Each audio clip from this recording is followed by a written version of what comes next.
It was quite obvious that the way the Germans were moving, they were going to make a hell of a war out of it. So I was ready for war. It's our country. You die for your country.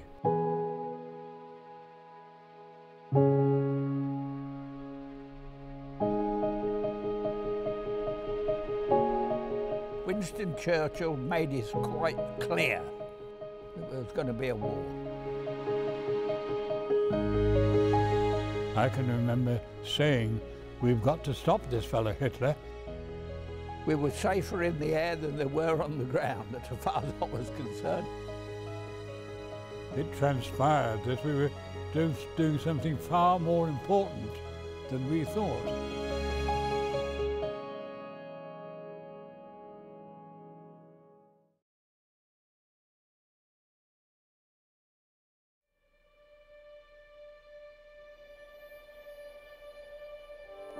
It was the summer of 1940, and having vanquished much of Europe, including France, Hitler had turned his attention to the one country that still stood against him. But before the Nazis could invade Britain, they would first have to conquer its skies and gain superiority over the Royal Air Force. As an RAF navigator who was shot down and captured during the first Gulf War in 1991, I know only too well about the brutal reality of war. This memorial commemorates a group of young airmen, almost 3,000 of them, who fought many years before me during the Battle of Britain. 544 would lose their lives defending our country from the Nazi scourge. As Winston Churchill so memorably said, never in the field of human conflict was so much owed by so many to so few. 75 years on, there are only about 30 of these men still alive today. They are the last of the few. This is the Gaumont British News. At a moment's notice, the pilots and planes of any fighter station in Britain are ready to take the air. In a matter of seconds, the sky defenders of the United Kingdom are away on what has now become a routine job, shooting down Nazis. I'm Tony Pickering. I was a pilot during the Battle of Britain, and I flew Hurricanes. I knew there was a war coming. We'd been told by Winston that there was a war coming, and I decided that if I was going to take part in a war, I was going to fly Spitfires or Hurricanes. I was actually attacking some German bombers, and the front gunners of these bombers blew the sump of my Hurricane away, and I caught fire. So as soon as you see flames in an aircraft when you're by yourself, you don't stay aboard. I just raised myself out of the seat, pulled the pin, and ping, I was out like a cork out of a bottle. I got a little bit scorched around the face, but not burned. I wasn't burned. The only thing I can remember is the comradeship and the way we were looked after by the ladies. You know, the girls, they fed us, they tucked us up in bed at night time, just like mother. When you're 19 years of age, I don't think you'd think too deeply about what's going to happen. I mean, you do think to yourself, well, there's a possibility I'll get shot down, but I might be able to jump by parachute, I might not, I might be a prisoner of war. I was quite prepared if my time had come to go. High above London, a formation of enemy raiders is a target for anti-aircraft fire. It is not an unfamiliar sight at present, but as Royal Air Force superiority grows, as anti-aircraft fire becomes still more deadly, it will take its place as a thing of the past. I'm Ken Wilkinson. During the war, I flew with 19 Squadron in the Battle of Britain. On 1st of September 39, I wrote myself off. I thought, you've got no chance of lasting through whatever it's going to be, because it was quite obvious that the way the Germans were moving, they were going to make a hell of a war out of it. And so I was ready for war. It's our country. You die for your country. Say war is a total war, and it certainly was in England in 1940. All the stuff that was being thrown at us, and when you think that all the thousands of citizens that were being killed by this absurd bombing, still they had to pay for it, didn't they? Yes, you lost people, friends that didn't come back. Yeah. You have to get into an attitude and to make sure that basically you're as cold as a fish. And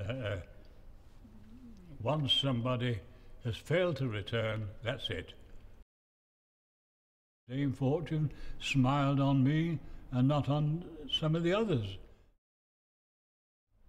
I can only say that whoever it was that pooped off at me wasn't a very good marksman.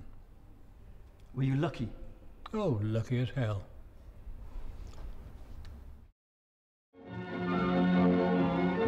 The RAF and the guns are still bringing down the German Air Force in scores. The ground is littered with planes, and the camps are filled with pilots, charming men who machine gun children. My name is Paul Farnes, and I flew Hurricanes with 501 Squadron during the Battle of Britain. I have to admit that I did enjoy most of the Battle of Britain. It was, after all, you've got to remember that we joined the Air Force, I did, and all the other VRs did, to fly.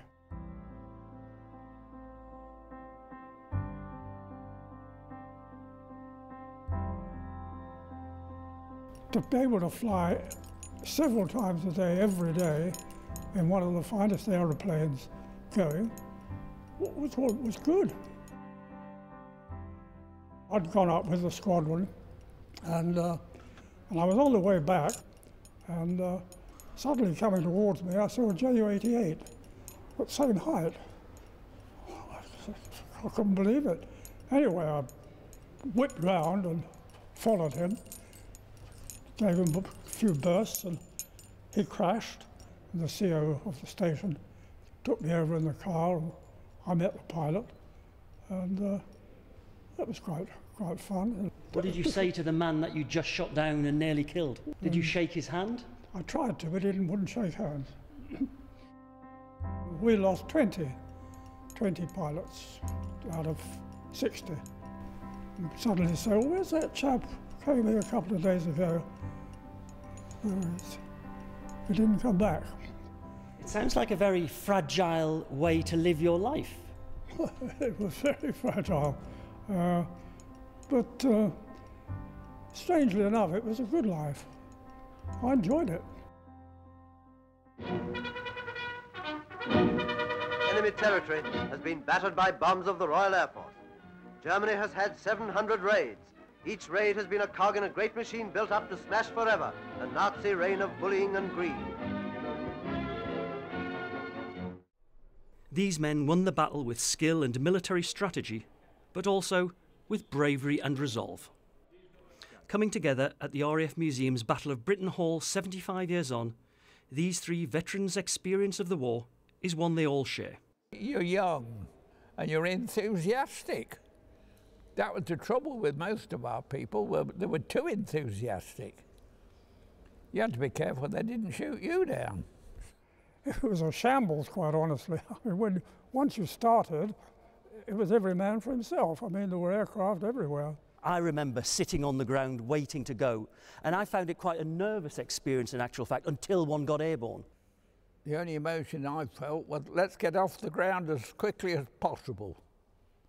We were safer in the air than they were on the ground, as far as I was concerned. Some people say about, the loss of some of your friends, but you didn't really have time to make friends. A chap would come and join the squadron, and he'd probably last 24 hours, 48 hours, you wouldn't see him again. I don't think we were the sort of people to brood over it, ever. I don't think so. You thought he'd be comrades. You thought of their wives, their girlfriends. I mean, most of those of my age were not married anyway. Yes, it seemed foolish to be married, didn't it? How do you look back now, 75 years? Oh, well, yes, because it transpired that we were doing something far more important than we thought. As far as we were concerned, it was just that there were some untidy creatures from over the other side of the Channel trying to bomb England and the United Kingdom, and we didn't want them to bomb us. After all, we never asked the Germans to start this nonsense, did we? No. But they did. We never asked them to come in. We've got to stop them. And we did. I never considered I was a great hero. I did a job which I was paid to do and which I did to the best of my ability. I think people would rather tend to crack up the battle as though it's some incredible thing that took place, but it was just a normal war, really, if you have such a thing as a normal war.